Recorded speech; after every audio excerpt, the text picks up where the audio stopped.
एक समय की बात है, लुटेरों ने किसी ब्राह्मण की गौएं लूट ली और उन्हें लेकर भागने लगे। ब्राह्मण को बड़ा क्रोध आया और वह इंद्रप्रस्थ में आकर पांडवों के सामने करुण क्रंदन करने लगा। ब्राह्मण ने कहा कि पांडवों, तुम्हारे राज्य में दुष्टात्मा और क्षुद्र लुटेरे मेरी गौएं छीनकर बलपूर्वक लिए जा रहे हैं। तुम दौड़कर इन्हें बचाओ। जो राजा प्रजा से कर लेकर भी उसकी रक्षा का प्रबंध नहीं करता, वह निस्संदेह पापी है। मैं ब्राह्मण हूँ, कौओं का छीन जाना मेरे धर्म का नाश है। तुम्हें उचित है कि इस समय तुम पूरी शक्ति से मेरी गौओं की रक्षा करो। अर्जुन ने ब्राह्मण का करुण क्रंदन सुनकर उन्हें ढाढ़स बंधाया, परंतु उनके सामने अड़चन यह थी कि जिस घर में राजा युधिष्ठिर द्रौपदी के साथ बैठे हुए थे, उसी घर में उनके अस्त्र शस्त्र थे। नियमानुसार अर्जुन उस घर में नहीं जा सकते थे। एक और कौटुंबिक नियम, दूसरी ओर ब्राह्मण की करुण पुकार। अर्जुन बड़े असमंजस में पड़ गए। उन्होंने सोचा कि ब्राह्मण का गौधन लौटाकर आंसू पोंछना मेरा निश्चित कर्तव्य है। यदि मैं इसकी उपेक्षा कर दूंगा तो राजा को अधर्म होगा, हम लोगों की निंदा होगी और पाप भी लगेगा। दूसरी ओर प्रतिज्ञा भंग करने से भी पाप लगेगा, वन में जाना पड़ेगा। अच्छी बात है, मैं ब्राह्मण की रक्षा करूंगा, कोई रुकावट हो तो रहे।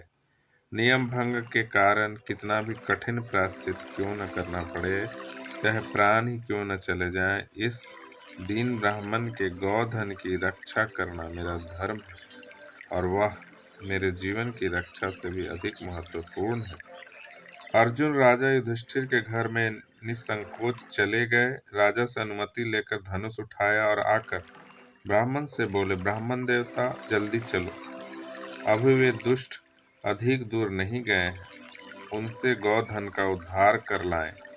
थोड़ी ही देर में अर्जुन ने बाणों की बौछार से लुटेरों को मारकर गौएं ब्राह्मण को सौंप दी। नागरिकों ने अर्जुन की बड़ी प्रशंसा की, कुरुवंशियों ने अभिनंदन किया। अर्जुन ने युधिष्ठिर के पास जाकर कहा, भाई जी, मैंने आपके एकांत गृह में जाकर प्रतिज्ञा तोड़ी है, इसलिए मुझे 12 वर्ष तक वनवास करने की आज्ञा दीजिए, क्योंकि हम लोगों में ऐसा नियम बन चुका है। एकाएक अर्जुन के मुंह से ऐसी बात सुनकर युधिष्ठिर शोक में पड़ गए। उन्होंने व्याकुल होकर अर्जुन से कहा, भैया, यदि तुम मेरी बात मानते हो तो मैं जो कहता हूँ सुनो। यदि तुमने नियम भंग किया भी है तो उसे मैं क्षमा करता हूँ। मेरे अंतःकरण में उससे तनिक भी दुख नहीं हुआ। तुमने तो बहुत अच्छा काम किया। बड़ा भाई स्त्री के साथ बैठा हो तो वहाँ छोटे भाई का जाना अपराध नहीं है। छोटा भाई स्त्री के साथ बैठा हो तो वहाँ बड़े भाई को नहीं जाना चाहिए।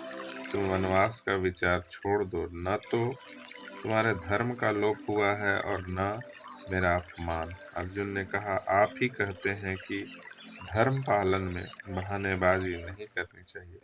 मैं सच छूकर सच सच कहता हूँ कि अपनी सत्य प्रतिज्ञा को कभी नहीं तोड़ूंगा। अर्जुन ने वनवास की दीक्षा ली और 12 वर्ष तक वनवास करने के लिए चल पड़े।